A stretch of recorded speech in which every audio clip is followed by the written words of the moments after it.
Hi all, good evening everyone. How are you? I hope you are doing good. இன்னைக்கு நம்ம லைவ்ல பார்க்க போற டாபிக் என்ன அப்படின்னா active voice and passive voice. இன்னைக்கே நாங்க இந்த டாபிக் சூஸ் பண்ணியிருக்கோம் அப்படின்னா ஸ்டூடெண்ட்ஸ் நான் ட்ரெயின் பண்ற ஸ்டூடெண்ட்ஸ் எல்லாருமே அண்ட் இன்ஸ்டாகிராம்ல காமெண்ட்ஸ்ல எல்லாருமே நீங்க ஃப்ரீக்வெண்டா active voice passive voice teach பண்ணுங்க அப்படின்னு கேட்டிருந்தீங்க. ஸோ அதனால நாங்க இன்னைக்கு சூஸ் பண்ண டாபிக் வந்துட்டு active voice and passive voice. ஓகேங்களா? ஆக்டிவ் பாசிவ் கேட்ட மாதிரி இருக்கும். எங்க கேட்டிருப்போம்? ஸ்கூல்ல நமக்கு கிராமர் டீச் பண்ணும்போது நம்ம டீச்சர்ஸ் எல்லாமே என்ன பண்ணியிருப்பாங்க, சொல்லி கொடுத்துருந்துருப்பாங்க. அப்போ நம்ம படிச்சிருப்போம், ஞாபகம் வச்சிருப்போம், பட் இப்போ மறந்த மாதிரி இருக்கும். ஓகேங்களா? ஸோ அதுதான் இன்னைக்கு என்ன பண்ண போறோம்னா எகெயின் பார்க்க போறோம். இப்போ ஆக்டிவ்னா என்ன, பாசிவ்னா என்ன அப்படிங்கிறத நான் ஃபர்ஸ்ட் உங்களுக்கு எக்ஸ்பிளைன் பண்ணிடுறேன். ஓகேங்களா? இப்போ ஆக்டிவ் அப்படிங்கும்போது ஒரு சப்ஜெக்ட்னு சொல்றோம். சப்ஜெக்ட் அப்படின்னா இப்போ for example Ram eats an apple அப்படிங்கிறது ஒரு சென்டென்ஸ். ஓகேங்களா? இதுல நான் சப்ஜெக்டை யாரா வச்சிருக்கேன்னா ராம் அப்படிங்கிறவர் தான் சப்ஜெக்ட்.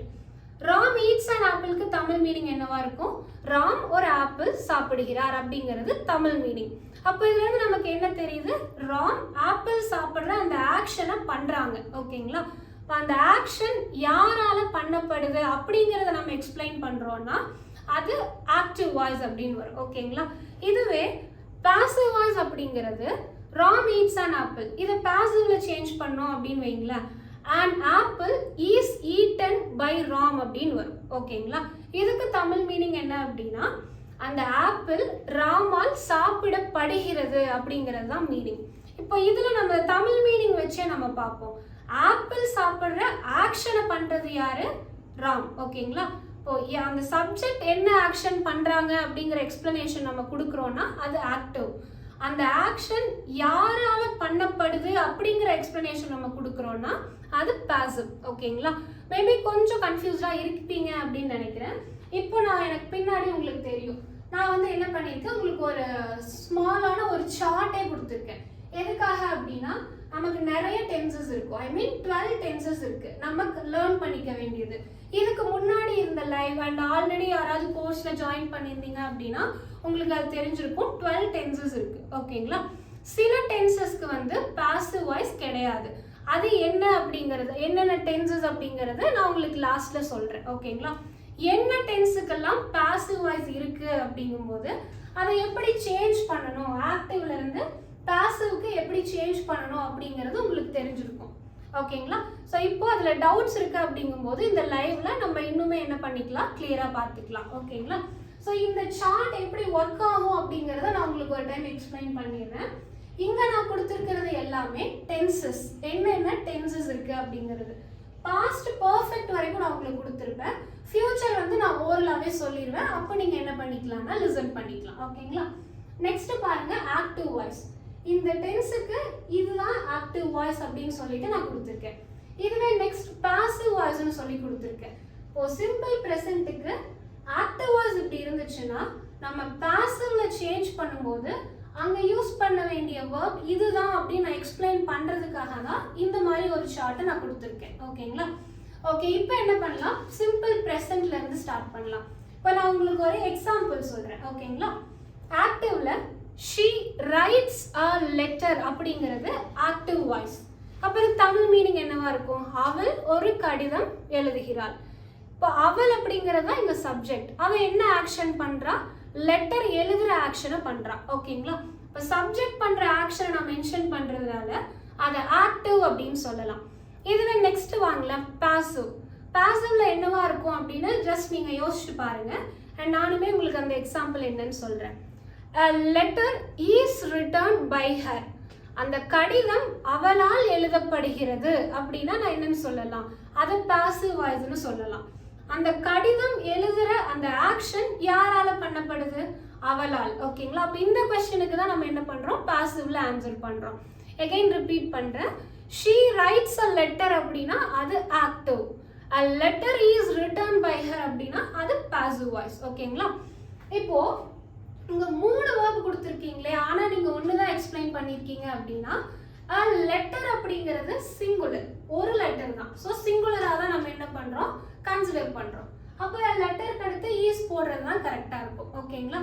பட் இதுக்கு பாசிவ்ல முன்னாடி வர சப்ஜெக்ட் ப்ளூரலா இருந்துச்சு அப்படின்னா என்ன பண்ணிக்கலாம், நீங்க ஆர் அப்படிங்கறத யூஸ் பண்ணலாம். அண்ட் இந்த verb 3 எதுக்காக கொடுத்துருக்கீங்க அப்படிங்கிற ஒரு பெரிய கன்ஃபியூஷன் இருக்கும். பாசிவ் வாய்ஸ்ல நீங்க சேஞ்ச் பண்றீங்க அப்படினாலே நம்ம என்ன பண்ணணும், verb 3 தான் யூஸ் பண்ணணும். இப்போ நான் சொன்ன எக்ஸாம்பிள்ல கூட நிறைய பேர் நோட் பண்ணிருப்பீங்க, a letter is written by her அப்படின்னு சொல்றேன். அப்போ ஈஸுக்கு அடுத்து அந்த ரிட்டன் அப்படிங்கிறது தான் என்னது, verb 3. ஓகேங்களா? இப்போ ஆக்டிவ்ல இருந்து பாசிவ்க்கு மாத்துறீங்க அப்படினாலே என்ன பண்ணிக்கோங்க, verb 3, அதாவது பாஸ்ட் பார்ட்டிசிபிள் யூஸ் பண்ணிக்கணும். ஓகேங்களா? நெக்ஸ்ட் பாருங்க present continuous. இப்போ present continuousக்கு ஒரு எக்ஸாம்பிள், இப்போ நான் பண்ணிட்டு இருக்கேன் அப்படின்னா அதுதான் present. நீங்க இப்போ அந்த செயல் பண்ணிட்டு இருக்கீங்க அப்படின்னாலும் அதை continuous tenseல கொண்டு வருவோம். For example, she is writing a letter. நம்ம அதை வச்சு எக்ஸாம்பிள்ஸ் பார்க்கலாம், அப்போதான் உங்களுக்கு ஈஸியாக அண்டர்ஸ்டாண்ட் ஆகிறதுக்கு கொஞ்சம் ஈஸியாக இருக்கும். she is writing a letter. அவள் ஒரு கடிதம் எழுதி கொண்டிருக்கிறாள், இப்போ எழுதிட்டு இருக்கா. ஓகேங்களா?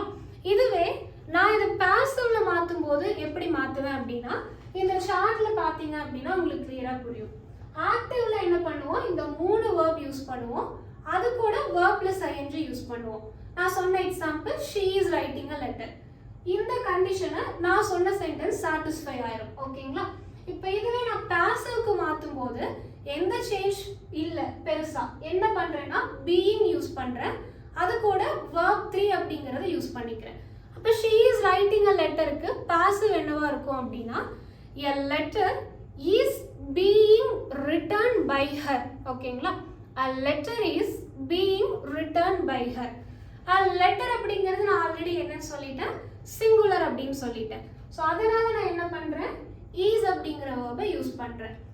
being வரணும் இல்லைங்களா? present continuousல இருக்கிற சென்டென்ஸை நீங்க பாசிவ்ல மாத்துறீங்க அப்படின்னா being அப்படிங்கிறது கண்டிப்பா இருக்கணும். அண்ட் நான் இன்னொரு கண்டிஷனுமே சொல்லிட்டேன், பாசிவ்ல சேஞ்ச் ஆகும்போது verb 3 வரணும். அப்போ a letter is being written by her. ஓகேங்களா? இங்க written அப்படிங்கிறது verb 3. ஸோ இப்போ சிம்பிள் ப்ரெசென்ட்டும் பார்த்துட்டோம், ப்ரெசென்ட் கண்டினியூஸும் பார்த்துட்டோம். நெக்ஸ்ட் பாருங்க ப்ரெசென்ட் பர்ஃபெக்ட். ப்ரெசென்ட் பர்ஃபெக்ட்ல நம்ம அந்த சென்டென்ஸை ஃப்ரேம் பண்ணும்போது have or has plus verb 3 use பண்ணுவோம். இதுதான் ரூல். ஓகேங்களா? ஒரு எக்ஸாம்பிள், அதே லெட்டர் எழுதுறத வச்சே பார்க்கலாம். she has written a letter. ஓகேங்களா?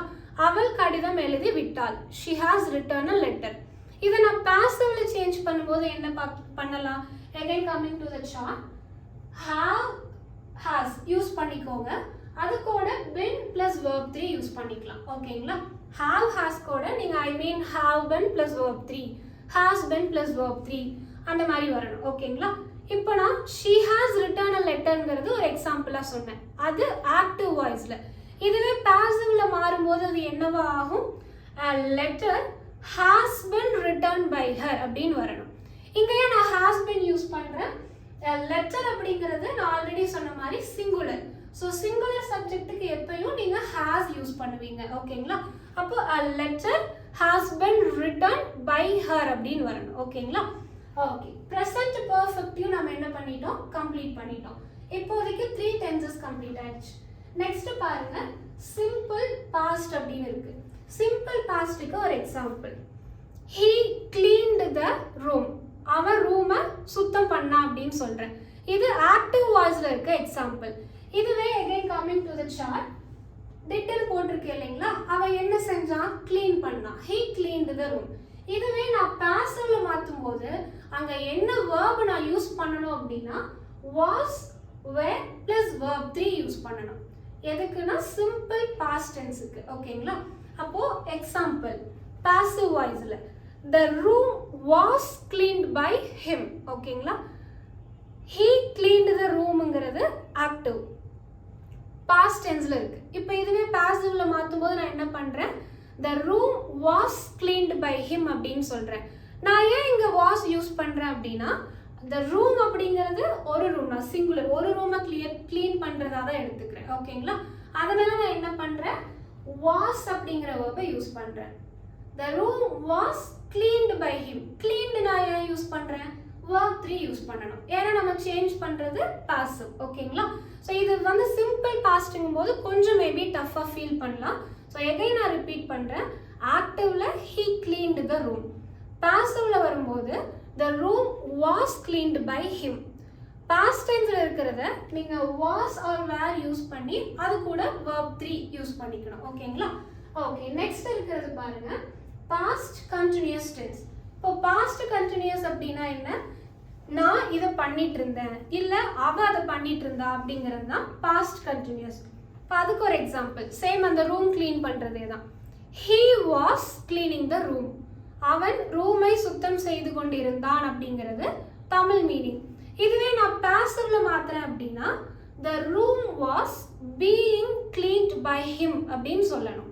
the room was being cleaned by him.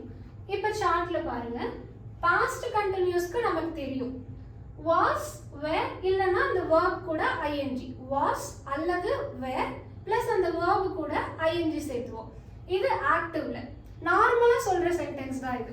இப்போ இதுவே நீங்க பாசிவ்ல மாத்தும்போது என்ன பண்றீங்கன்னா was or were அதே verb தான், பட் அது கூட beingம் verb 3 என்ன பண்றீங்க, ஆட் பண்றீங்க. ஏன்னா நம்ம என்ன பண்றோம், பாசிவ்க்கு மாத்துறோம். ஓகேங்களா? so he was cleaning the roomங்கிறது active. again the room was being cleaned by him அப்படிங்கிறது பாசிவ். ஓகேங்களா? பாசிவ்ல மாத்துறதுனால room சிங்குலர்ல இருக்கிறதுனால நான் was யூஸ் பண்றேன் plus being plus verb 3. ஓகேங்களா? ஓகே, நெக்ஸ்ட் பார்க்க போற சென்டென்ஸ் வந்து past perfect.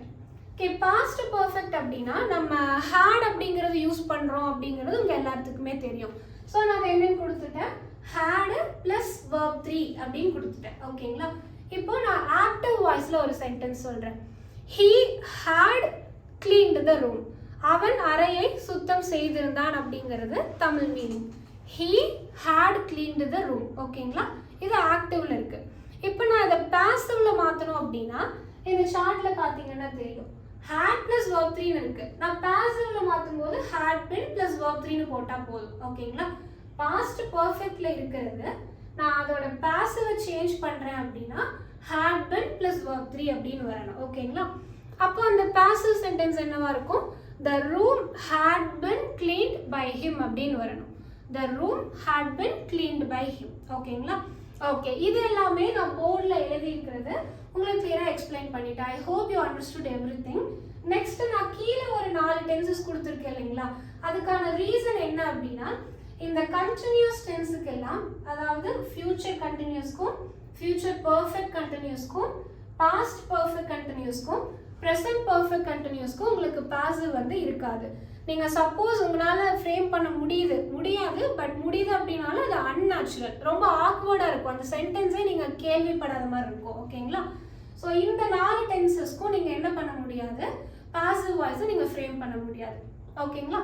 இப்போ போர்டில் எழுதி இருக்கிறது எல்லாமே நான் என்ன பண்ணிட்டேன், எக்ஸ்பிளைன் பண்ணிட்டேன். இது இல்லாமல் இன்னும் சில டென்சஸ், ஃபியூச்சர் டென்சஸ்ல நம்ம என்ன ஆக்டிவ் வரும் என்ன பாசிவ் வரும் அப்படிங்கிறது பார்க்கலாம். ஓகேங்களா? ஃபியூச்சர் சிம்பிள், அதாவது சிம்பிள் ஃபியூச்சர்னு சொல்கிறோம் இல்லைங்களா, அதுக்கு கண்டிப்பாக ஆக்டிவும் இருக்குது பாசிவும் இருக்குது. இப்போ example, they will play cricket. ஓகேங்களா? இது ஆக்டிவ்ல இருக்குது, அவங்க கிரிக்கெட் விளையாடுவாங்க. நாளைக்கோ நாளானைக்கோ எப்போவோ இருக்கலாம். நான் சிம்பிள் ஃபியூச்சரில் சொல்கிறேன், தே வில் பிளே கிரிக்கெட் அப்படிங்கிறது ஆக்டிவ். இதுவே நான் ஃபியூச்சரில் சேஞ்ச் பண்ணும்போது அதை பாசிவ்ல சேஞ்ச் பண்ணும்போது எப்படி பண்ணணும் அப்படின்னா will be plus verb 3 use பண்ணணும். சிம்பிள் ஃபியூச்சருக்கு ஆக்டிவ்ல they will play cricket அப்படின்னா அது பாசிவ்ல சேஞ்ச் ஆகும்போது will be plus verb 3 add பண்ணி தான் நான் அந்த சென்டென்ஸை சொல்லணும். ஓகேங்களா? இப்போ நான் எக்ஸாம்பிள் சொல்கிறேன் பாருங்க. cricket will be played by them. Cricket அவர்களால் விளையாடப்படும் அப்படின்னு சொல்கிறேன் இல்லைங்களா. ஸோ நான் என்ன பண்ணுறேன், ஃபியூச்சரில் ஆக்டிவ்ல வில்லுன்னு இருந்ததை நான் பாசிவ்க்கு மாற்றும் போது will be plus verb 3 add பண்ணிக்கிறேன். ஓகேங்களா? நெக்ஸ்ட் இருக்கிறது பாருங்க, ஃபியூச்சர் கண்டினியூஸ். நான் ஆல்ரெடி என்ன சொல்லிட்டேன், இந்த 4 கண்டினியூஸ் டென்சஸ்க்கும் பாசிவ் வாய்ஸ் கிடையாது. ஓகேங்களா? அப்போ நமக்கு ஃபியூச்சர் டென்சஸ்ல கேட்டகரியில் இருக்கிறதுல நெக்ஸ்ட் என்ன இருக்கு, ஃபியூச்சர் பர்ஃபெக்ட். ஸோ ஃபியூச்சர் பர்ஃபெக்ட்ல நான் ஆக்டிவ் வாய்ஸ்க்கு ஒரு எக்ஸாம்பிள் சொல்கிறேன். They will have completed the work. So future பர்ஃபெக்டாக நம்ம இந்த ஃபார்மேட் தான் யூஸ் பண்ணணும், will have plus work 3. So நான் சென்டென்ஸாக ஃப்ரேம் பண்ணும்போது they will have completed the work அப்படின்னு சொல்கிறேன். ஓகேங்களா? இதுவே நான் பாசிவ்ல சேஞ்ச் பண்ணும்போது will have been plus verb 3 போடணும். ஓகேங்களா? will have been plus verb 3. So passiveல the work will have been completed by them அப்படின்னு வரணும். ஓகேங்களா? ஸோ இது எல்லாமே ஃபியூச்சர் டென்ஸில் நம்ம பாசிவ் எதுக்கெல்லாம் யூஸ் பண்ணலாம் அப்படின்னு நான் எக்ஸ்பிளைன் பண்ணது. ஓகேங்களா? சிம்பிள் ஃபியூச்சருக்கு பாசிவ் இருக்குது, ஃபியூச்சர் பர்ஃபெக்ட்டுக்கு பாசிவ் இருக்குது. பட் ஃபியூச்சர் கண்டினியூஸ்க்கும் ஃபியூச்சர் பர்ஃபெக்ட் கண்டினியூஸ்க்கும் பாசிவ் கிடையாது. இந்த ரெண்டு மட்டும் இல்லை, எக்ஸ்ட்ராவாக ப்ரெசென்ட் பர்ஃபெக்ட் கண்டினியூஸ்க்கும் கிடையாது, பாஸ்ட் பர்ஃபெக்ட் கண்டினியூஸ்க்கும் கிடையாது. ஓகேங்களா? ஸோ இந்த மாதிரி தான் நீங்கள் ஆக்டிவ்ல இருந்து பாசிவ்க்கு சேஞ்ச் பண்ணும்போது நான் இப்போ உங்களுக்கு சிம்பிளாக ப்ரொவைட் பண்ணியிருக்கேன் இல்லைங்களா? இதே மாதிரி ஒரு சார்ட்டை நீங்கள் உங்கள் ரெஃபரன்ஸ்க்கு இல்லைனா இதே சார்ட்டை நீங்கள் எழுதி வச்சுக்கிட்டீங்க அப்படின்னாலும் உங்களோட ஃபியூச்சர் ரெஃபரன்ஸுக்கு ரொம்ப யூஸ்ஃபுல்லாக இருக்கும். ஓகேங்களா? கொஞ்சம் இந்த ரூல் எல்லாம் வந்துட்டு நம்ம யோசிச்சு சொல்லணுமா அப்படின்னா கண்டிப்பாக எஸ் பண்ணி தான் ஆகணும். இப்படி இருக்கும்போது அதை இப்படி மாற்றுறது தான் கரெக்டு. ஓகேங்களா? ஸோ வேறு ஆப்ஷனே கிடையாது. இது இப்படி தான் வரும் அப்படின்னு ஞாபகம் வச்சுக்கிட்டீங்க அப்படின்னா டே டு டே லைஃப்பில் ரியல் லைஃப்பில் நீங்கள் எங்கேயாவது யூஸ் பண்ணும்போது ஆக்டிவ்ல இருந்து பாசிவ் மாற்றுறது ரொம்ப ஈஸியான ப்ராசஸாக இருக்கும். ஓகேங்களா? ஸோ என்னால் முடிஞ்ச வரைக்கும் எவ்வளோ ஈஸியாக உங்களுக்கு சொல்லித்தர முடியுமோ அந்த மாதிரி சொல்லி கொடுத்துருக்கேன். அண்டு உங்களுக்கு வேறு ஏதாவது டவுட்ஸ் இருக்குது அப்படின்னாலும் காமெண்ட்ஸில் நீங்கள் என்ன பண்ணலாம், மென்ஷன் பண்ணலாம். நாங்கள் நெக்ஸ்ட் லைவ்ல அந்த டாபிக் எடுக்கிறோம். ஓகேங்களா? Thank you every one. Thank you for your support.